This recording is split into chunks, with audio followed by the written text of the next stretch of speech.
एक बार एक गुरुजी के पास एक चेला आया। वो चेला के शनि की 7:30 चल रही थी, तो किसी पंडित जी ने बताया, बोले भैया संत जनों की चरणों की सेवा करो, तुम्हारा कल्याण होगा। गुरुजी के पास आ गया, बोले कि मुझे आपकी चरणों की सेवा करनी है। अब गुरुजी भी थोड़े से लोभी थे पैर वैर दबाने के, और चेला को भी 7:30 हटानी थी। तो गुरुजी बोले ठीक है चलो तुम पैर सेवा किया करो। अब तो रोज घी लेकर के आवे, खूब पैर चमकावे महाराज गुरुजी के, खूब पैर दबावे, ऐसी सेवा करे कि गुरुजी का ऊपर का अंग कुछ नहीं है, सब कुछ यही है, पैर ही पैर की खूब सेवा करे।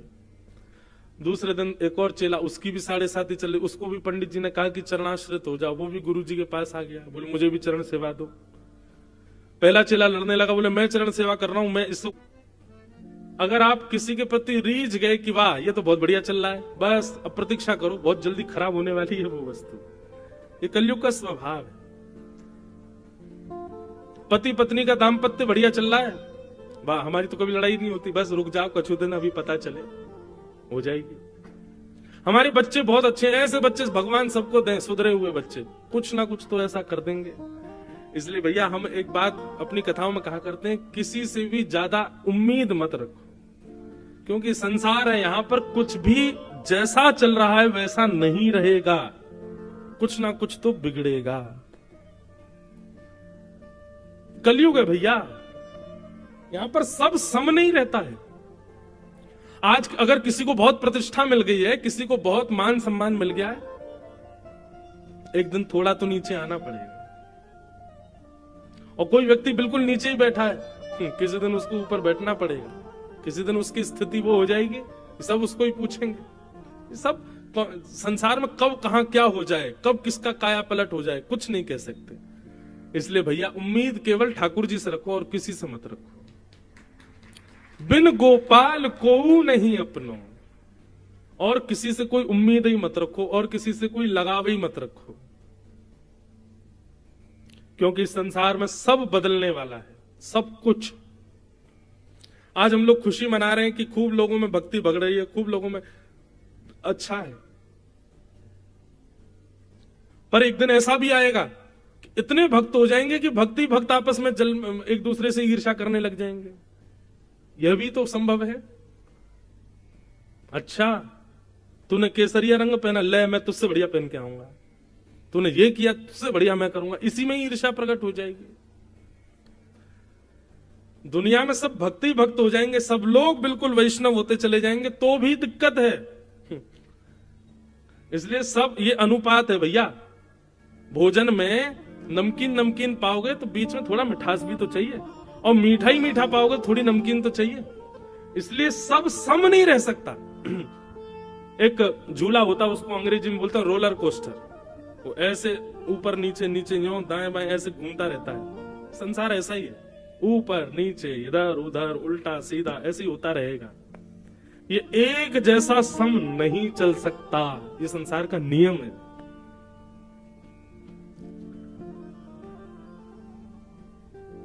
राजा परीक्षित के राज्यकाल का अगर आप लोग भाव सुन लेंगे ना, तो कहेंगे ऐसा राजा तो कोई हुआ ही नहीं होगा। कहते हैं कारागृहों में जंग लग गई थी परीक्षित के राज्यकाल में। क्यों? कोई बंदी बनता ही नहीं था, कोई गलत कुछ करता ही नहीं था। जितने भी सिपाही हैं पकड़ने वाले, ये सब अपने घरों में ही पड़े रहते थे, सब मोटे हो गए थे। क्यों? मेहनत करते ही नहीं थे, कुछ करने का कोई जरूरत ही नहीं है, क्योंकि गुनाह कोई करता ही नहीं था। ऐसा था परीक्षित का राज्य।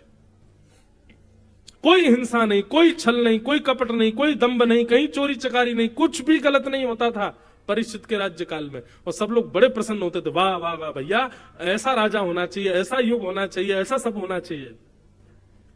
लेकिन बस प्रतीक्षा करनी थी। क्यों? क्योंकि बहुत जल्दी आक्रमण होने वाला था, और एक दिन आक्रमण हो गया। कैसे?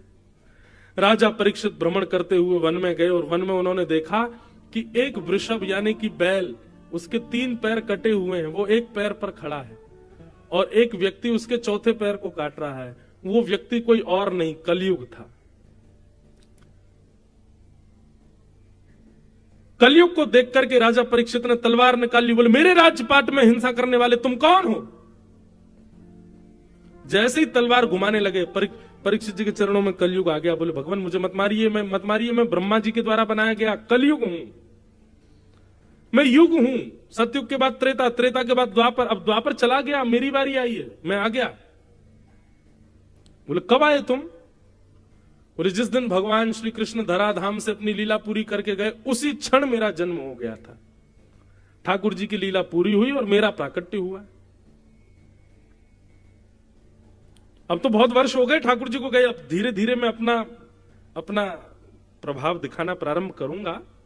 अभी तो प्रारंभिक समय था, अब मेरा प्रभाव शुरू हो रहा है भगवान। और प्रभाव देख लो, ये बैल एक पैर पर खड़ा है, ये बैल नहीं है, ये धर्म है।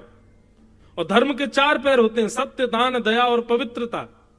मैंने पवित्रता रूपी इसके पैर को काट दिया, मैंने दान रूपी पैर को काट दिया, मैंने दया रूपी पैर को काट दिया। अब एक पैर बचा है बस इसका, वो है सत्य। जिस दिन ये कट गया धर्म धराशायी हो जाएगा और मेरा राज्य आ जाएगा। आज आपको क्या लगता है, क्या धर्म बचा हुआ है तो सही एक पैर पे ही, पर एक पैर से भी लड़ खड़ा रहा है। सत्य कितना बचा है? बोलने में नहीं है सत्य। हाँ, बस इतना बचा है कि जब हमारी सुनने की बारी आती है तो हम सत्य ही सुनना चाहते हैं। आज कथाओं में इतनी भीड़ हो रही है, सत्संगों में इतनी भीड़ हो रही है, मंदिरों में इतनी भीड़ हो रही है, क्यों? सत्य बताना। लाखों लोग टेकरी हनुमान जी का दर्शन करने जा रहे हैं, क्या इतने लोग दर्शन कर रहे हैं तो क्या इतने सारे लोग धर्मावली हैं? इनमें से कोई पाप नहीं करता? सब करते हैं। धर्म कैसा लड़खड़ा रहा है? मंदिर भी जा रहे हैं और मंदिर से बाहर आकर के थोड़े दिन बाद पाप भी कर रहे हैं। मैंने कहा ना, कलयुग बड़ा खतरनाक है भैया। ये आपसे धर्म भी करवाएगा, पुण्य भी करवाएगा, कथा भी सुनवाएगा, तिलक भी लगवाएगा, धोती भी पहनवाएगा, आपसे संत सेवा भी करवाएगा, तीर्थ यात्राएं भी करवाएगा और इन सब के बीच पाप भी करवाएगा। ये रहने नहीं देगा आपको ऐसे।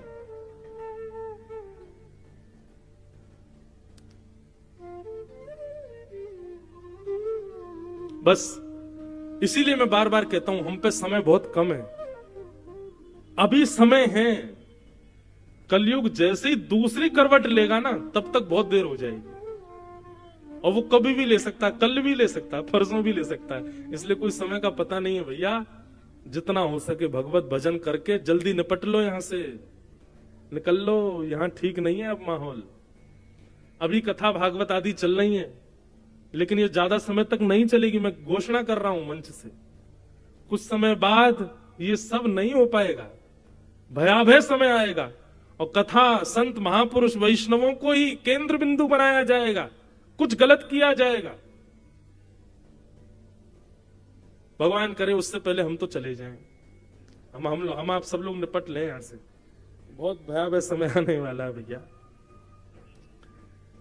कलयुग। तो मैं क्या निवेदन कर रहा था? सत्य के पैर काट रहा था कलयुग, धर्म का अंतिम पैर सत्य। परीक्षित जी महाराज चिंतित हो गए, बोले कि अरे कलयुग तुम आ गए? बोले जी, निकलो अभी यहां से, तुम मेरा राज्य छोड़ करके जाओ, कहीं और जाकर के रहो, लेकिन मेरे राज्य में तुम नहीं रहोगे। बोले महाराज पृथ्वी के एक छत्र सम्राट हो आप, कहां जाऊं मैं? पूरी पृथ्वी के राजा हो और पूरी पृथ्वी पर मेरा आक्रमण। राजा परीक्षित बोले मैं जीने तो नहीं दूंगा तुमको यहां पर। बोले ये ब्रह्मा के द्वारा बनाया गया नियम है, आप इसको तोड़ नहीं सकते, आपको मुझे स्वीकार करना पड़ेगा। हाँ, आपकी इस वेदना को मैं थोड़ा सा इसका समाधान ये कर सकता हूं कि आप मुझे स्थान दे दीजिए कि ये तेरे स्थान है, तुझको यहीं रहना है। मैं आपको वचन देता हूं, उन स्थानों का मैं कभी त्याग नहीं करूंगा, मैं उन्हीं स्थानों में रहूंगा और आप खुद देखिएगा, ये संसार के लोग खुद मेरे पास आएंगे, आप मुझे स्थान दो। कल परीक्षित जी बोले मैं ऐसे स्थान दूंगा कि कोई जाएगा ही नहीं तुम्हारे पास। बोले देख के दे लीजिए, जितने बुरे से बुरा स्थान दे सको दे दीजिए, लेकिन मैं भी वचन दे रहा हूं, ये कलयुग है महाराज, मेरा युग है, आदमी स्वयं मेरे पास आएगा। और 5 स्थान दिए कलयुग को। आज भी बंधुओं, और कलयुग के अंत तक भी कलयुग केवल 5 ही स्थानों पर रहेगा, लेकिन प्रभाव वो सब पर करेगा। और ये 5 स्थान कौन कौन से? द्यूतम, पानम, स्त्रिय, सूना, यत्रा धर्मश्चतुर्विध, पुनश्च याचमानाय जात रूप मदात प्रभु। तो 5 स्थान। सबसे पहले कलयुग का स्थान क्या है? जुआ।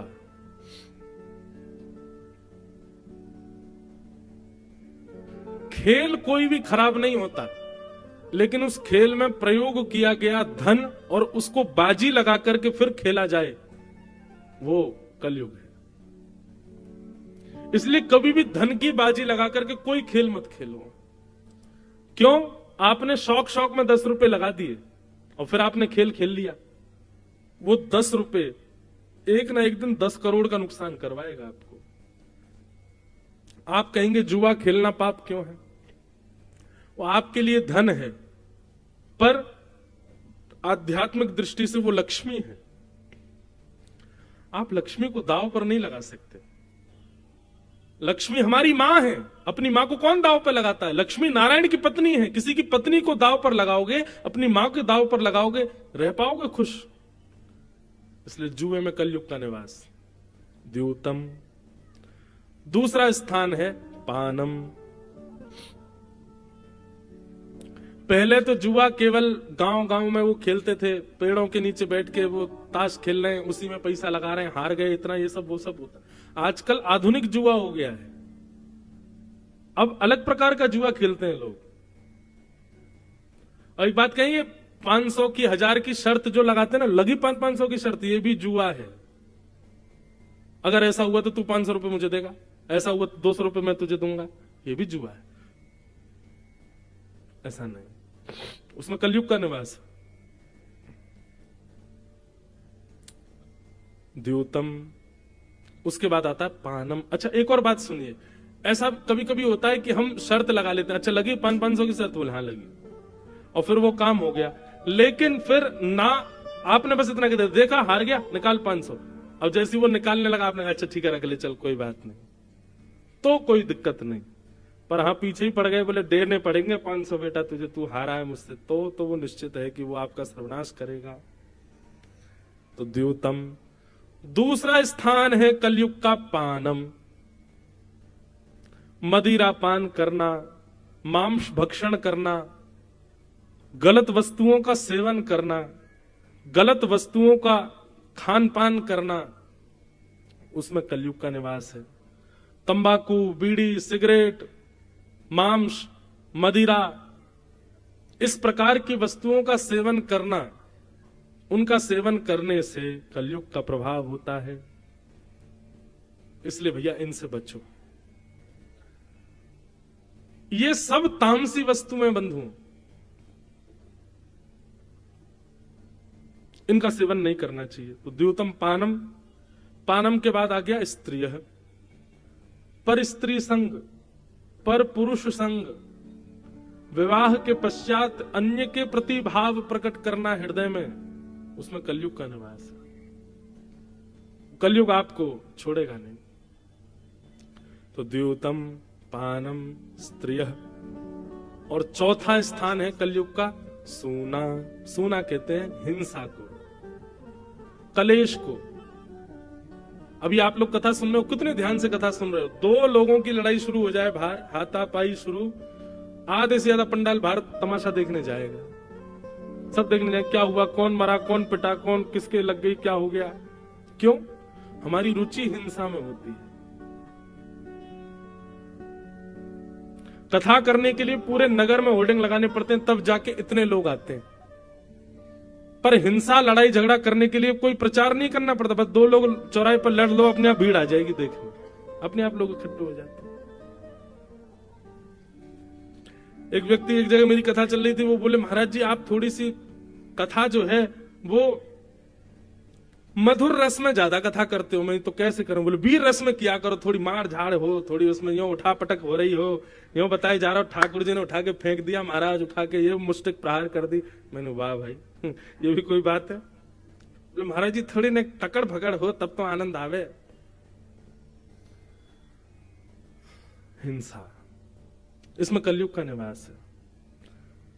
किसी व्यक्ति ने, आप जा रहे थे कुछ गलत बोल दिया, तो आप उसको लेट को नहीं करोगे, ठीक है बोल दी क्या करना है चलो, नहीं।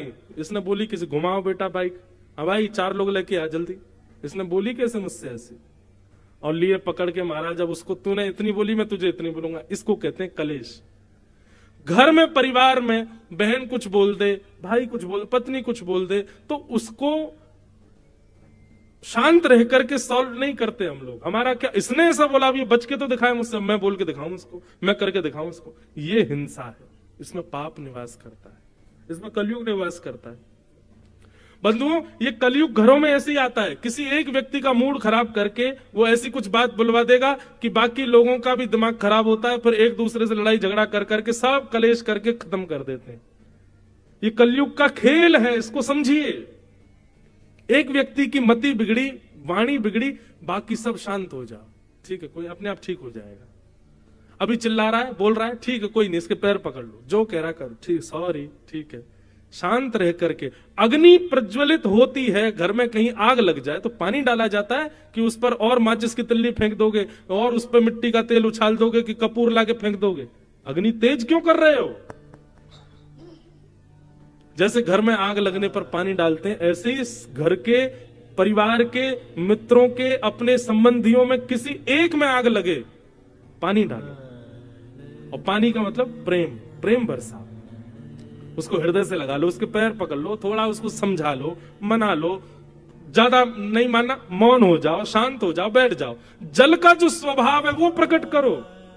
आप अग्नि बन जाओगे तो फिर जल के राख हो जाओगे, और तब कलयुग नाचेगा, आ गया मैं, हो गया मेरा आक्रमण। और फिर जाओगे, महाराज महाराज जी घर में बड़े कलेश होते हैं, क्या करें? बोले हाय टांग लो घर के बाहर, काला ये वो बना के टोटका यूं कर लो, नींबू मिर्च लटका लो घर के बाहर, चप्पल टांग लो एक, उससे ठीक है। अरे कलयुग इनसे रुकने वाला नहीं है।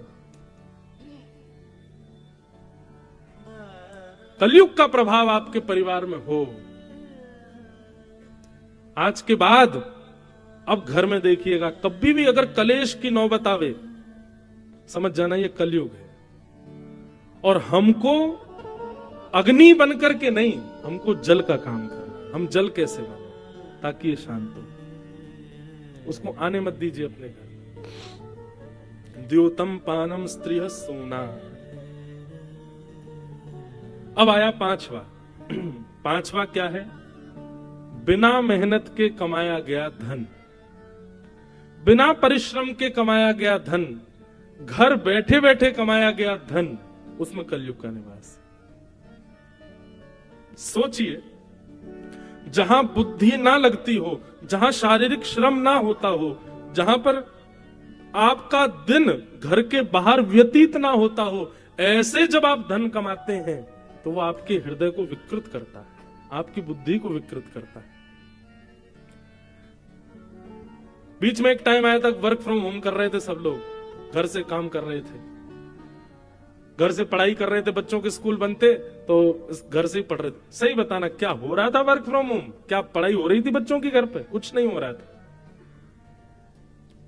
जब तक आप पारिश्रमिक नहीं बनोगे, जब तक थोड़ा श्रम अपने तन से, बुद्धि से नहीं करोगे और उसके बदले धन नहीं कमाओगे, तब तक वो धन अशुद्ध है। आजकल भारत में एक नया काम शुरू हो गया कि लोग बाग ऐसे कामों की ज्यादा खोज करते हैं जिसमें कुछ करना नहीं पड़े, एक बार का इन्वेस्टमेंट, फिर पड़े पड़े कमाते रहेंगे। बैंक के भी ऐसे ही ऑफर आते हैं, मतलब आपको कुछ नहीं करना, एक बार पैसा लगाना है, फिर तो घर पे अपने आप पैसा आता रहेगा। इनसे बचो। ये जो घर में पैसा आता रहेगा, अपने आप कुछ करने की जरूरत नहीं, वो प्रॉपर्टी किराए पे दे दी, ठीक ठीक, ये कर दिया, वो कर दिया। अच्छा, अगर आपके काम ऐसे हैं भी तो उस धन को अलग रखो, उसको अपने प्रयोग में मत लीजिए। वो साल भर में कोई धर्म कर्म के कार्य हो उसमें लगाओ, असहाय लोगों की कोई सेवा हो वहां लगाओ, किसी गरीब कन्या का विवाह हो, किसी बालकों के पढ़ाने के लिए करना हो, वहां पर उस धन का प्रयोग करो। जैसे हमने दुकान किराए पे दे दी, अपना घर किराए पे दे दिया, जमीन किराए पे दे दी। अब ये मेहनत का धन तो नहीं है। आप कहोगे जमीन हमारी, तो मेहनत क्या कर रहे हो उसमें? आपने उसको किराए पे दे दिया, वो लेके उसमें बढ़िया कमा रहा है, उसका आधा आपको दे रहा है, आपको तो घर बैठे मिल रहा है ना। उस धन को अलग रखो, अपने प्रयोग में मत लीजिए उसको। अपने घर के और अपने प्रयोग में तो वही धन लाइए जो आपने परिश्रम से कमाया। बंधुओं, ये पूरी यदुवंशियों के सर्वनाश की कथा ही यहीं आती है। ठाकुर जी बोले इन यदुवंशियों को बैठे बैठाए सब मिल रहा है, परिश्रम तो करना नहीं पड़ रहा, सोने की नगरी द्वारिका है। और पर ब्रह्म परमात्मा भगवान इनके वंशधर हैं, कुछ करने की आवश्यकता तो है नहीं। इसलिए भगवान ने यदुवंशियों का सर्वनाश करवाया जानबूझ करके। क्यों? नहीं तो मेरा ही परिवार पृथ्वी का सबसे बड़ा भार बन जाएगा। अनीति के धन से ही 99% कलयुग का प्रभाव हमारे घरों में और हमारे ऊपर अनीति के धन से ही आता है। अब यहां कितने लोग, अधिकतर जितने भी लोग बैठे, कोई जुआ तो खेलता नहीं, कोई पर स्त्री गमन तो करता नहीं, पर पुरुष गमन तो करता नहीं, कोई यहां पर जो भी बैठा कोई मद्यपान आदि तो कुछ करता नहीं। तो फिर हमारे घर में कलयुग आ कहां से रहा है? हम लोग कलयुग में रह रहे हैं, इसका मतलब कलयुग है हमारे पास भी। अनीति का धन और दूसरा वो सूना कलेश, यहीं से कलयुग आता है। इसलिए इनसे बचो, और इनसे बचने का एक उपाय बताएं, भगवत स्मृति। ठाकुर जी सदा चित्त में बैठे रहे। लग रहा है कि कुछ हाथापाई कलेश घर में हो गया, उसी समय चाहिए एकांत में बैठ जाओ। श्री कृष्ण गोविंद हरे मुरारे, हे नाथ नारायण वासुदेव, हे ठाकुर जी आप सब मंगल करो, हमें आपको परेशान नहीं करना, पर ये जो कलेश है ये आपकी सेवा में व्यवधान डाला, भगवान इसको कृपा करो, अनुग्रह करो। भगवत स्मृति करके उससे बचने का प्रयास करो। भगवान नाम जपते रहो, भगवत नाम का गुणानुवाद निरंतर गाते रहो, सब मंगल होगा। ठाकुर जी के नाम में बड़ी सामर्थ्य है, उससे बचाएगा। तो ये 5 स्थान है कलयुग के, इनसे बचने का प्रयास करो और हरि नाम रूपी कवच पहन करके रखो, हरि नाम रूपी वैक्सीनेशन लगाते रहो, ताकि इसका असर आपको ना हो कलयुग का। ऐसा करो। कलयुग को 5 स्थान दे दिए, 5 स्थान देकर के राजा परीक्षित स्वयं भटक गए। घर आकर के तिजोरी खोल करके देखी, उसमें बढ़िया एक मुकुट रखा था जरासंध का, वो निकाल करके जैसे ही अपने मस्तिष्क पर धारण किया, अनीति का धन सिर में आते ही कलयुग प्रवेश कर गया। और राजा परीक्षित वन में गए, वन में भ्रमण करते करते प्यास लगी तो शमिक मुनि के आश्रम जाकर के जल मांगा। शमिक ऋषि ध्यान में बैठे थे, ध्यान में बैठे होने के कारण वो जल नहीं पिला पाए। तो राजा परीक्षित को ये नहीं लगा कि ये ध्यान में बैठे, उनको लगा अरे बताओ देखो पाखंडी बाबा, इसके सामने मैं जल मांग रहा हूं और ये ध्यान में बैठा है। मरा हुआ सर्प उठा करके उनके गले में डाल दिया। कलयुग का सबसे पहला प्रभाव क्या होता है बंधुओं? कलयुग का सबसे पहला प्रभाव यहीं से प्रारंभ होता है कि जो धर्मात्मा है उनको देख करके हीन भावना आने लग जाए। जो तिलक लगाते हैं, शिखा रखते हैं, धोती पहनते हैं, मंदिर जाते हैं, कथा सुनते हैं, ऐसे धर्मात्मा लोगों को देख करके उनके प्रति हीन भावना और उनके प्रति मजाक की भावना, उनको देख के हंसी आना और ये क्या पागलपना करते रहते हो, ऐसी बातें मन में उत्पन्न होना, ये कलयुग का प्रथम प्रभाव है। धार्मिक लोगों को उपेक्षित दृष्टि से देखना, ये धर्म का प्रभाव, ये कलयुग का प्रभाव है। राजा परीक्षित बोले अरे ये हमारे सामने नाटक करते हैं, पाखंड करते हैं संत होने का, गले में मरा हुआ सर्प डाल दिया। शमिक ऋषि के गले में मरा हुआ सर्प देख कुछ बालकों ने जाके शमिक के पुत्र को बता दिया, श्रृंगी को, कि तुम्हारे पिता गले में मरा हुआ सर्प पड़ा है, राजा परीक्षित ने डाला है। श्रृंगी ने हाथ में जल लेकर के श्राप दे दिया, मैं राजा परीक्षित को श्राप देता हूं, मेरे पिता का अपमान किया, आज के 7वें दिन उनको तक्षक सर्प डस देगा, उनकी मृत्यु हो जाएगी। राजा परीक्षित लौट करके अपने राजभवन आए, जैसे ही मुकुट उतारा सोचने लगे आज मैंने क्या किया, एक ध्यानस्थ बैठे हुए संत के गले में मरा हुआ सर्प डाल दिया मैंने, ये मैं कैसे कर सकता हूं? ये मेरा स्वरूप तो नहीं था, ये मेरा स्वभाव तो नहीं था।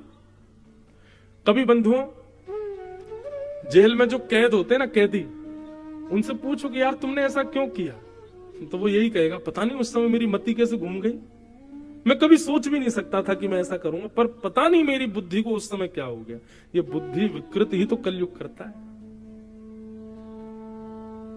कभी कभी आप क्रोध नहीं करते, लेकिन अचानक आपको क्रोध आया, आपने कुछ बहुत गलत बोल दिया, बाद में आपको फिर रिग्रेट, पता नहीं कैसे निकल गया मेरे मुख से ऐसा, मुझे गलती हो गई, क्षमा करो। ये जो प्रभाव बीच बीच में दिखते हैं ना, यही कलयुग है। कभी दूसरे के ऊपर आपको, आपके अंदर ईर्ष्या नहीं आती, लेकिन अचानक आ जाए, समझ जाना कलयुग है। कभी पर स्त्री पर पुरुष को देख करके कभी भाव नहीं आया, लेकिन अचानक आ गया, कलयुग। और जब जब ये प्रभाव का दर्शन हो बंधुओं, बस उस समय नेत्र बंद कर लेना, त्रिभंग ललित श्याम सुंदर को याद कर लेना। कली आया भी होगा तो उनके आते ही चला जाएगा, भाग जाएगा वहां से, ठाकुर जी आ गए, अब मेरा स्थान नहीं है यहाँ पे। राजा परीक्षित सोचने लगे, मैंने क्या कर दिया, बहुत बड़ा अपराध कर दिया मैंने तो। तभी शमीक ऋषि के आश्रम से एक गौरमुख नाम के शिष्य आए और आकर के बोले, राजा परीक्षित, आपने जो आज किया है ना, उसका आपको परिणाम भोगना पड़ेगा। आज के ठीक 7वें दिन तक्षक सर्प के दंशन से आपकी मृत्यु हो जाएगी। राजा परीक्षित को जैसी ये बात पता चली, नेत्र बंद हो गए राजा के, प्रणाम किया, अपने पुत्र को बुलाया, जन्मेजय इधर आओ। जन्मेजय जैसे ही पास आया, स्वयं राज सिंहासन से उठ करके जन्मेजय को बैठा करके तुरंत अपना मुकुट उतार करके उसके सिर पर, एक क्षण भी विलंब नहीं किया राजा परीक्षित ने। महामंत्री, सेनापति सब देखते रह गए, ये क्या कर रहे हैं राजा परीक्षित। अपनी पत्नी से बोले, देवी मैं संसार का सबसे भाग्यशाली आदमी हूं। पत्नी कहने लगी, 7 दिन में मरने वाले व्यक्ति जिसको श्राप लगा है, वो अपने आप को भाग्यशाली कैसे कह सकता है। बोले, मैं भाग्यशाली इसलिए हूं, ब्राह्मण के मुख से निकला हुआ वाक्य जनार्दन का वाक्य माना जाता है। शास्त्र आज्ञा करते हैं, ब्रह्म वाक्यम जनार्दनम। ब्राह्मण यदि कुछ कह दे तो ये समझ लो ठाकुर जी ने कहा है। और ठाकुर जी कभी किसी का अनहित नहीं चाहते। आज एक ब्राह्मण ने आकर के कहा कि मुझे 7 दिन में मरने का श्राप लगा है, देवी यदि तुम विचार करो तो हमारे अगले क्षण का भी नहीं पता कि हम जीवित रहेंगे कि नहीं, हमारे प्राण कभी भी निकल सकते हैं। मैं आज रात्रि सोऊंगा, कल की कथा कहूंगा, कोई गारंटी नहीं। आप आज की कथा में आए हो, कल आओगे, कोई गारंटी नहीं। कभी भी किसी के भी प्राण निकल सकते हैं। हमारे परीक्षित को तो फिर भी 7 दिन में मरने का श्राप मिला है, मुझे और आपको तो हर सेकंड में मरने का श्राप, कभी भी मर सकते हैं हम। हमारे प्राण तो कभी भी निकल सकते हैं। राजा परीक्षित ने इसी बात को कहा कि मैं बहुत बड़ा भाग्यशाली हूं देवी, अगले 7 दिन में यदि पहाड़ भी कोई मेरे ऊपर गिर जाएगा तो भी मेरे प्राण नहीं निकलेंगे 7 दिन से पहले। प्राण तो अब 7 दिन बाद ही निकलेंगे। इसलिए संसार को कोई व्यक्ति नहीं कह सकता कि मैं अगले घंटे जीवित रहूंगा, लेकिन मैं दावे से कह सकता हूं कि अगले 7 दिन तक मुझे कोई नहीं मार सकता। तो क्यों ना, मुझे जब पता ही चल गया है कि मेरी मृत्यु 7 दिन बाद है, तो मैं अपने इन 7 दिनों को उपयोगी बनाऊं। अब राजा जन्मेजय मेरा पुत्र है, आप राजमाता हो, मैं एक दीनहीन बन करके अब वन में जाऊंगा। और राजा परीक्षित उसी समय अपना गृह त्याग करके, राज्यपाट छोड़ करके वन की ओर चले गए। बंधुओं, ये कथाएं कहते कहते अब लगने लग, अब ऐसा भाव आने लगा, कितने भाग्यशाली राजा परीक्षित। लेकिन भैया वही बात है, हम आप सब लोग राजा परीक्षित जैसे नहीं हो सकते। हमको अगर ज्योतिषी बता दे भैया अगले 7 दिन में तुम्हारी मृत्यु है, तो कहो तो 7 सेकंड में ही नहीं हमको अटैक आ जाए, बोलो मर जाएंगे, जाके पत्नी को सीधे हृदय से लगा लेगा, अरे देवी अब 7 ही दिन बच्चे में क्षमा कर देना, बच्चों को तुमको जो चाहिए खा लो भैया, वहां पैसा रखा उसको व्यवस्थित। हम इतने ज्यादा मतलब निकृष्ट हैं, इतने संसारी हैं, हमको अगर पता चल जाए कि हमारे पास इतना समय बचा है और इतनी देर में हमारी मृत्यु है, निश्चित है हम भजन नहीं स्वीकार करेंगे। सुन, बगल वाले अंकल है, उन पर 5 लाख रुपए मैंने दे रखे हैं उनको, 1 महीना से उनसे ले लियो, वहां पे इतनी प्रॉपर्टी अपनी, उस पर ध्यान धर लियो, इतना पैसा बैंक अकाउंट में ले, सब 7 दिन के अंदर मैनेजर बैंक के सबसे मिलकर साइन वाइन बदलवा देंगे, सब बेटा तू संभाल, अब सब तेरा ही तो है, तुझे ही तो करना है। हम तब भी संसार को ही याद करेंगे। लेकिन राजा परीक्षित वन में चले गए और वन में जाकर के गंगा के तट पर जाकर के बैठ गए। अनंत ऋषि वहां बैठ करके भजन कर रहे थे। सबसे जाकर के राजा परीक्षित ने प्रणाम करते हुए कहा, मुझ पर समय ज्यादा अभिवादन करने का नहीं है, मैं सीधे प्रश्न कर रहा हूं कि हे भगवान, जिस व्यक्ति के जीवन के बहुत कम दिन बचे हों, केवल 7 ही दिन बचे हों, उसको मुक्ति कैसे मिलेगी? मुझे क्या करना चाहिए कि मुझे मुक्ति मिल जाए?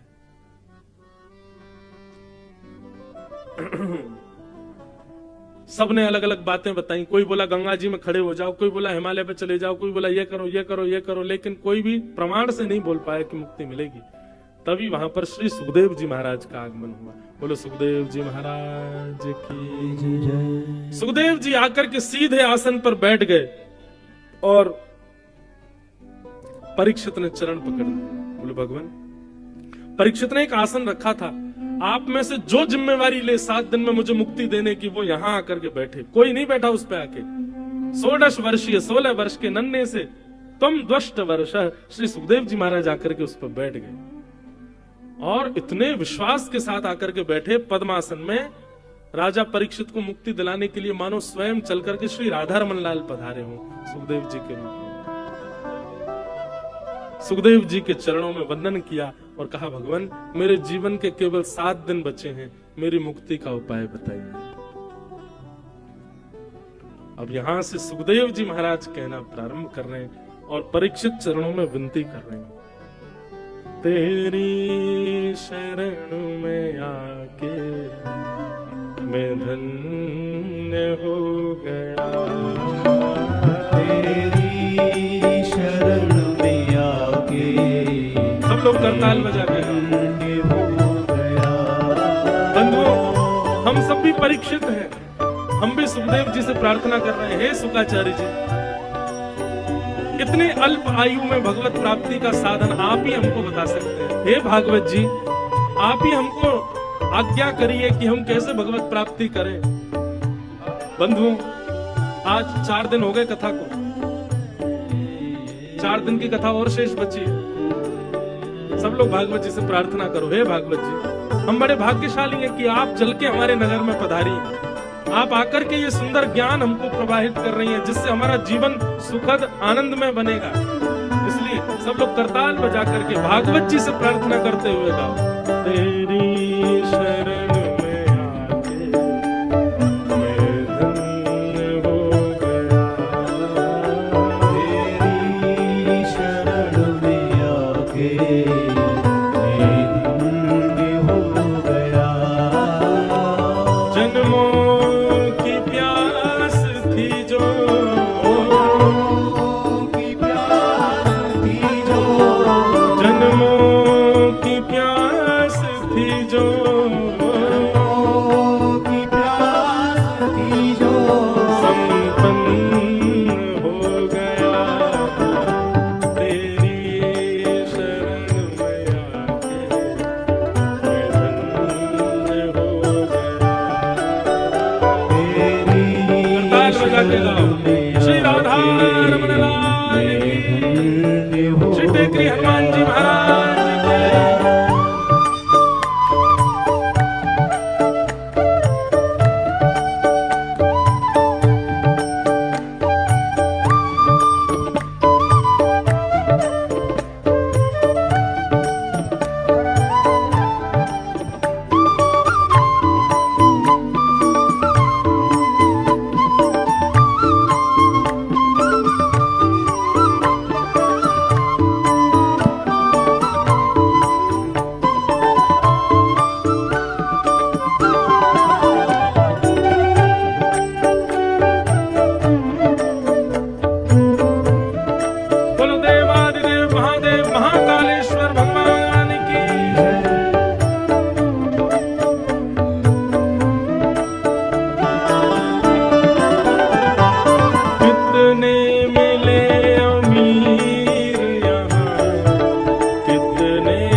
धनवान हो गया।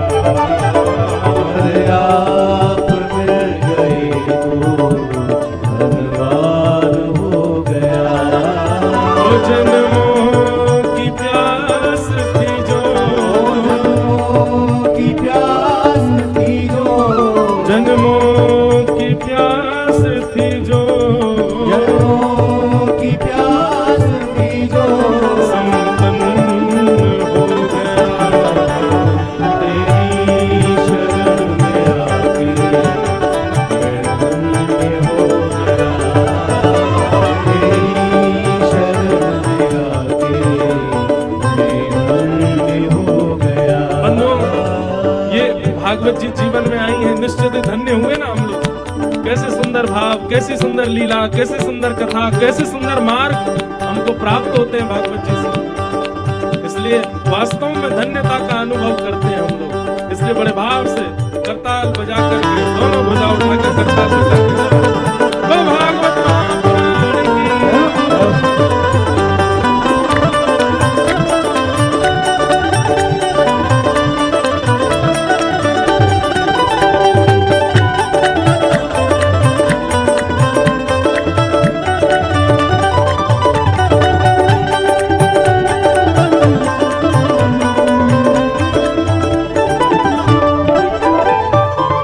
करना कभी न दूर प्रभु चरणों से आप हो। करना कभी न दूर प्रभु चरणों से आप। करना कभी न दूर प्रभु चरणों से आप हो। करना कभी न दूर प्रभु चरणों से आप। करना कभी न दूर प्रभु चरणों से आप हो। करना कभी न दूर प्रभु चरणों से आप। चरणों के ही सहारे, चरणों के ही सहारे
की जय। श्री सुखदेव जी महाराज की जय। श्री परीक्षित जी महाराज की।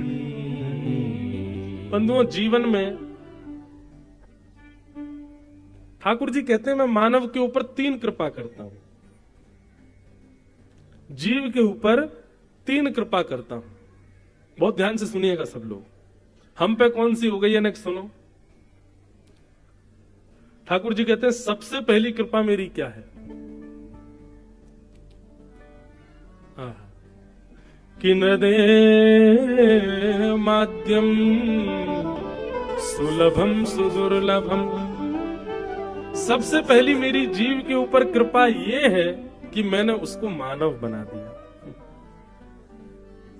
हमारे ऊपर एक कृपा तो हो चुकी है ठाकुर जी की कि हम मानव हैं, जीव जंतु नहीं है, कोई कुकर सुकर नहीं है, गधा नहीं है, मछली नहीं है, जिब्रा जिराफ नहीं है, हम लोग मानव है।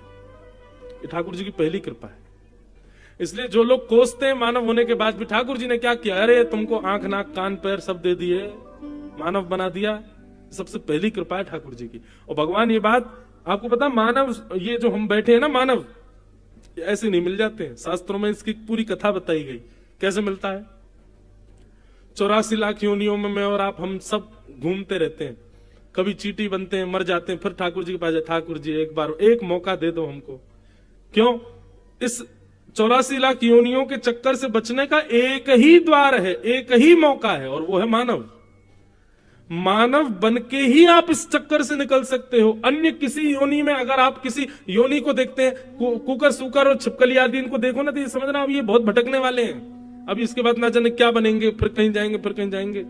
तो हम लोग पहले कभी चींटी बने, मर गए, फिर ठाकुर जी के पास गए, ठाकुर जी एक मौका दे दो भगवान। नहीं, अभी जाओ जाओ कुकर बनो, कुकर बना दिए, फिर मर गए, फिर आए ठाकुर जी एक मौका दे दो, नहीं अब सूकर बनो, सूकर बना दिए, फिर आगे ठाकुर जी एक मौका, ना अब भैंस बनो, जाओ दूध पिलाओ सबको, भैंस बन गए, भैंस बन के आगे ठाकुर जी नहीं अब मछली बनो, जाओ मछली बन गए, मछली के बाद कॉकरोच बनो, जाओ बाथरूम में पड़े रहना सबके, बना दिए। इस प्रकार ठाकुर जी जब हमको बहुत, जब हम बार बार प्रार्थना करते, गिर जाते, पड़ जाते ठाकुर जी के आगे, ठाकुर जी एक मौका, बस एक मौका दे दीजिए, तब ठाकुर जी कहते हैं अच्छा चलो ठीक है।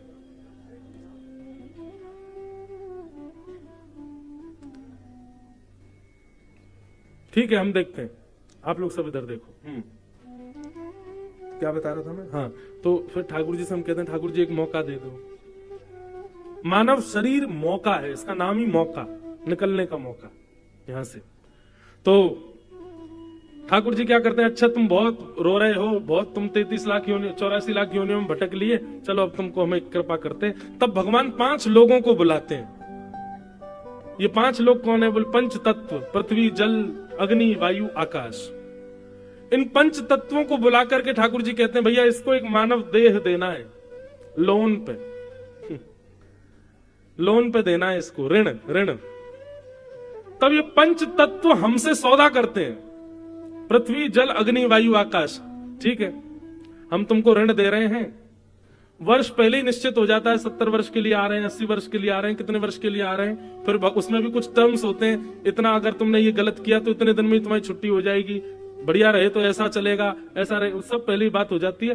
कुल मिला के हमारी उनसे बात होती है कि वे 5 हमको लोन देंगे, और लोन में उन 5 के मिश्रण से शरीर मिलता है। लेकिन लोन चुकाना कैसे? शरीर कहते हैं कि भाई जब तुम्हारा जीवन पूरा होगा तो हम 5 अपने पंच तत्व लेने आएंगे। तो जब तुम्हारे परिवार के लोग तुम्हारा अग्नि संस्कार करेंगे, अग्नि तत्व अग्नि में, जल तत्व जल में, वायु तत्व वायु में, पृथ्वी तत्व पृथ्वी में, सारे तत्व अपने तत्व ले जाते हैं। लेकिन हमको ब्याज सहित वापस चाहिए। बोले ब्याज क्या लगेगी? बोले हम जो तुमको शरीर देंगे उसको गंगा स्नान कराना, उसको यमुना जी में स्नान कराना, सरजू जी में स्नान कराना, संत जनों की इस शरीर से सेवा करना, खूब नाम जप करना, इस पर तिलक लगाया करना, इससे तीर्थ यात्राएं करना, गोवर्धन गिरिराज जी की परिक्रमा करना, वैष्णो देवी हिमालय पर जाना, अच्छे कर्म करना, लोगों की सहायता करना, गरीब लोगों की सेवा करना, माता पिता की खूब आज्ञा मानना, इस शरीर से कुछ भी गलत मत करना। गलत करोगे तो समझो उतनी तुमने हमको ब्याज नहीं दी। तो ब्याज सहित हमारे तत्वों को वापस करना ठाकुर जी के सामने सौदा हो जाता है। ठाकुर जी कहते हैं भैया अब तुम्हारी बात हो गई, चलो तुम बहुत दिन से रो रहे थे, अब तुमको हम मानव बनाते। तब जाकर के ठाकुर जी हमको मानव बनाते। 7वें महीने जब मां के गर्भ में होता है तब भी हमको याद होता है कि हम क्या क्या बात करके ठाकुर जी से आए और हम कहां कहां योनियों में घूम के आए। 9वां महीना प्रारंभ होते ही जैसे हमारे प्रकट का समय आता हम खुश होने लग जाते, अब हमारा जन्म होगा। और जन्म लेते ही जब तक माता पिता भाई बंधुओं को नहीं पहचानते तब तक भी हमको सब याद रहता है, लेकिन जैसे ही ये माया अपना जाल डालना प्रारंभ करती है, ये माँ है, ये पिता है, ये भाई है, बंधु है, तुम्हारी इतनी संपत्ति है, तुम इतने पैसे वाले घर में हुए हो, तुम्हारा इतना सब कुछ है, ये भोग है, ये विलास है, इतने सारे संसार में ये सब, ओहो इसकी चकाचौंध में इतने अंधे हो जाते हैं, भूल जाते हैं सब ठाकुर जी। फिर ठाकुर जी बीच बीच में आपके पास पत्र भिजवाते हैं। किस रूप में? जैसे गुना में कथा हो रही है, ये ठाकुर जी ने एक पत्र भेजा, बोले बेटा समझ जाओ तुमको मानव बना के भेजा हमने, है कथा में जाओ सुनो व्यास जी से, क्यों आए हो तुम पृथ्वी पर। लेकिन बाहर से ही बोर्ड देख करके चले जाता है, अरे कहा भीतर बैठे 3 घंटा क्या करना है हमको। ठाकुर जी एक नहीं अनेक बार आपको मैसेज भिजवाते हैं कथाओं के द्वारा, सत्संग के द्वारा, संत जनों के द्वारा कि भैया तुम क्यों आए हो पृथ्वी पर, समझ जाओ। जैसे बैंक वाले लोन लेने के लिए फोन करते बार बार, हे भाई तुम्हारा लोन कब चुका रहे हो, तुम कब पूरा कर रहे हो, ब्याज ब्याज। तो ऐसे ठाकुर जी बीच बीच में कथा बताएं के द्वारा भेजते रहते हैं। तब भी नहीं मानता वो व्यक्ति और दूषित क्रिया करते हुए जैसे ही प्राण त्यागता है तब पंच तत्व उसके सामने खड़े हो जाते हैं और कहते हैं भाई तुमने हमारी पंच तत्व तो वापस किए, लेकिन तुमने तो और अपवित्र करके वापस किया, इससे खूब मदिरा पान करी तुमने, हैं? तुमने परिस्त्री संग किया, इतने दूषित काम किए, लोगों के पैसा मारे, छल किया, कपट किया, दंभ किया, लोभ किया। तब ये पंच तत्व भगवान से शिकायत करते हैं कि इसको ठाकुर जी ऐसी यातना देना, ऐसी यातना देना कि जीवन भर याद रखे। भगवान कहते हैं यातना देना हमारा काम नहीं, सौदा हमने कराया, अब जाओ, यमराज हैं, आदि हैं, इनसे जिससे तुमको यातना दिलवानी हो। तो पंच तत्व गले में फांसी लिए घूमे रहते हैं, हमको सब जगह भगवाते हैं, इतने साल नरक में रहेंगे, इतने साल वहां जाएंगे, ये करेंगे। इस तरीके से हमारा जीवन चलता है। तो भैया भगवान की सबसे बड़ी कृपा क्या है कि हम मानव हैं, और उसमें भी उससे बड़ी कृपा क्या है कि हम ठीक ठाक हैं, आंखें हैं, नाक है, जीभ है, कान है, हाथ है, पैर है। कोई शिकायत करने को लिए नहीं है कि भाई हम पे ये कमी है। ठीक है, कमी हो भी तो ठाकुर जी उतना लोन कम कर देंगे। सब कुछ है, ये भगवान की पहली कृपा। दूसरी कृपा क्या है कि न देह माध्यम सुलभम सुदुर्लभम। फिर भगवान कहते हैं मैं दूसरी कृपा क्या करता हूं, बोले प्लवम सुकल्पम गुरु कर्ण धारम। बोले मैं उसको बार बार गुरुजन उसके जीवन में भेजता हूं, अगर ठुकरा दे तो वो उसकी इच्छा, लेकिन किसी एक को स्वीकार करके अपना गुरु बना ले तो समझना ये मैंने उस पर दूसरी कृपा की। क्यों? मानव तो बना दिया, अब मानव बनने के बाद सदमार्ग दिखाने वाले गुरु भी मैंने उसको दे दिए। ये मेरी दूसरी कृपा है। और मेरी तीसरी कृपा क्या है, बोले मयानुकूले नभस्वतेरितम। तीसरी कृपा भगवान बता रहे हैं कि उसके हृदय में भक्ति प्रकट हो जाए और वो अपनी अनुकूलता से रहना बंद कर दे, मेरी अनुकूलता से रहने लग जाए। जो मैंने गीता में बताया, जो मैंने रामायण में बताया, जो भागवत में, महाभारत में मेरे उपदेश हैं, उन उपदेशों को सुन करके मेरी अनुकूलताओं से अपना जीवन निर्वहन करने लग जाए। भगवान कहते हैं तीसरी कृपा है मेरी उसके ऊपर। ये 3 कृपा ठाकुर जी करते हैं। तो पहली कृपा तो साक्षात है कि हम सब मानव हैं, तो पहली कृपा तो हम पे हो चुकी है। अब ये 2 कृपाएं हम करवाना चाहते हैं कि नहीं, ये हम देख लें जीवन में। गुरु मैं फिर कहूंगा बंधु, गुरु का मतलब दीक्षा लेना नहीं होता, दिशा लेना होता है।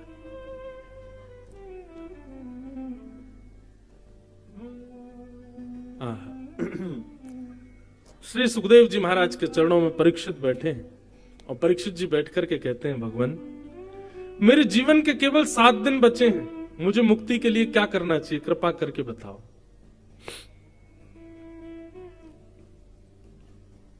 सुखदेव जी महाराज 1 मिनट के लिए मौन रहते हैं और 1 मिनट विचार करके सीधे बोलना प्रारंभ करते हैं। और यहां से सुखदेव जी की वाणी प्रारंभ होती है कि वरीयानेश ते प्रश्न कृतो लोक हितम नृप आत्मवीत सम्मतः पुंसा श्रोतव्या दिश्यपर। बहुत सुंदर बात। कभी कभी इतना आनंद आता है हमको कथा के प्रथम द्वितीय स्कंद में, मन करता है इससे आगे बढ़े ही नहीं, इतनी बढ़िया चर्चा है, इसी को करते रहे। इस बार एक सौभाग्य हमको प्राप्त हो रहा है। 7 दिन 8 दिन की कथाएं, तो फिर अभी आज तक तो देखो कथा आराम से, कल से भागेगी कथा, कल से जल्दी कृष्ण जन्म करना है, फिर गोवर्धन पूजा करना, तो कथा थोड़ी शॉर्ट हो जाती। पर इस बार हमको एक सौभाग्य मिल रहा है। 10 अप्रैल से 11 अप्रैल से 10 मई तक 1 महीना की भागवत कथा है नासिक महाराष्ट्र में। 1 महीना 30 दिन, और वो 30 दिन की कथा होगी महाराज नासिक में। इतना आनंद आएगा। हम तो बस प्रतीक्षा कर रहे हैं वो कथा प्रारंभ हो, फिर एक एक विषय, एक एक भाव। अब यहाँ पर मुक्ति का वर्णन करते हैं श्री सुखदेव जी। मैंने आज तक कथा में नहीं सुनाई होगी। 2 प्रकार की मुक्ति, सद्यो मुक्ति, क्रम मुक्ति। अब वो मुक्तियां कैसी कैसी होती हैं उसका पूरा वर्णन श्री सुखदेव जी आगे करेंगे।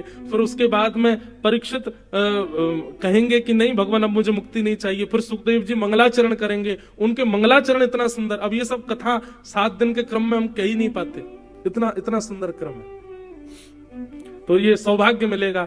आप सब लोग तो भक्ति पथ यूट्यूब चैनल पे ही सुन लेना। रोज 4 घंटे कथा, 4 घंटा रोज, और 30 दिन तक। क्या कहें महाराज, 5 दिन का तो नंदोत्सव है वहां पे। 5 दिन तक नंदोत्सव ही चलता रहेगा। रोज सुबेरे कथा प्रारंभी नंद घरानंद भयो जय कन्हैया, यहीं से ही प्रारंभ होगा। और फिर उसमें और विस्तृत भाव कि नंदोत्सव कैसा मन रहा है और ब्रज में क्या हो रहा है, ब्रजवासी सब क्या कर रहे हैं, उसका हर दिन अलग अलग भाव आएगा। 3 दिन की गोवर्धन लीला, 3 दिन तक ठाकुर जी के गोवर्धन उत्सव का ही वर्णन। 2 दिन तक रुक्मणी विवाह, भीष्म पितामह की स्तुति तो लगभग 6 दिन की है वहां पे। ऐसे पूरा क्रम बनेगा, इतने दिन ये, इतने दिन ये, इतने दिन ये। बहुत आनंद आएगा, विस्तार से कथा होगी। श्री सुखदेव जी कहते हैं परीक्षित, आप कह रहे हैं 7 दिन में मरने वाली की मुक्ति का उपाय क्या है। देखिए, मैं जो अपनी मति से समझ पाया, श्री सुखदेव जी कहते हैं परीक्षित, ये प्रश्न तुमने अपने लिए नहीं किया। कृतो लोक हितम नृप, कैसे कह सकते हैं। अरे मरने का श्राप परीक्षित को लगा तो परीक्षित ही पूछेगा ना, लेकिन नहीं, सुखदेव जी की बुद्धि देखिए। सुखदेव जी कहते हैं परीक्षित, ये प्रश्न तुमने अपने लिए नहीं किया। क्यों? मुक्ति की कामना परीक्षित नहीं मांग सकता। बोले नहीं मांग सकता। क्यों? बोले वो ऑलरेडी मुक्त है। क्योंकि ये ऐसा बालक है जिसने अपने जन्म लेने से पहले ही अपनी मां के गर्भ में भगवान का दर्शन किया है। ठाकुर जी ने उत्तरा के गर्भ में प्रवेश करके परीक्षित की रक्षा की है। बोले इसका मतलब भगवत दर्शन इसको प्राप्त हो चुका है, मुक्ति तो इसको मिल ही जानी है। पहला कारण कि मुक्ति के लिए परीक्षित अपने लिए प्रश्न नहीं कर रहा है, क्योंकि उसने भगवत दर्शन कर चुका है वो। दूसरा कारण कि परीक्षित ने अभी अभी एक बात कही, येषाम संस्मरणात् पुंसाम सद्यः शुद्ध्यन्ति वै गृहा किम पुनर्दर्शन स्पर्श पाद शौचासनादि। परीक्षित, तुम इस बात को भली भांति जानते हो कि इतने सारे संत तुम्हारे सामने बैठे हैं। बंधुओं, जैसे इतनी भीड़ में आप श्रोता बैठे हैं, परीक्षित को जब मरने का श्राप लगा तो सोचो इतने संत उनके सामने बैठे थे। और परीक्षित, तुम इस बात को भली भांति जानते हो कि इतने संतों के बीच में तुम कुछ नहीं भी करो, केवल 7 दिन बैठे रहोगे तो भी तुमको मुक्ति मिल जाएगी। संतों के दर्शन से मुक्ति मिलती है। तो एक तो तुमने भगवत दर्शन किया है, दूसरे इतने सारे संत तुम्हारे सामने बैठे हैं, और तीसरा परीक्षित, यदि तक्षक सर्प से तुमको डसवाना ही था तो श्रृंगी 7 दिन का समय नहीं देता। वो सीधा बोलता कि अभी इसी वक्त तक्षक सर्प डस देगा और राजा परीक्षित की मृत्यु हो जाएगी। उसने 7 ही दिन क्यों दिए तुमको? मुक्ति पाने के लिए, और जो तुम मुक्ति मांग रहे हो ना, इस मुक्ति को पाने के लिए 7 जन्म, 7 साल, 7 मिनट, 7 सेकंड की भी आवश्यकता नहीं है। मुक्ति के लिए कितना समय चाहिए? बोले एक क्षण। सुखदेव जी कहते हैं किसी व्यक्ति ने जीवन भर पाप किया हो, जीवन भर दूषित काम किए हो, जीवन भर गलत काम किए हो, और ऐसे व्यक्ति के प्राण निकलने वाले हो, शरीर पूरा ठंडा पड़ गया हो, बस अंतिम श्वास नाक से निकलने वाली है, प्राण निकलने वाले हैं, और उसी समय उसके कान में कोई कह दे हरिश शरणम, तो उसके जीवन भर के सारे पाप समाप्त, तो उसको मुक्ति मिल जाएगी।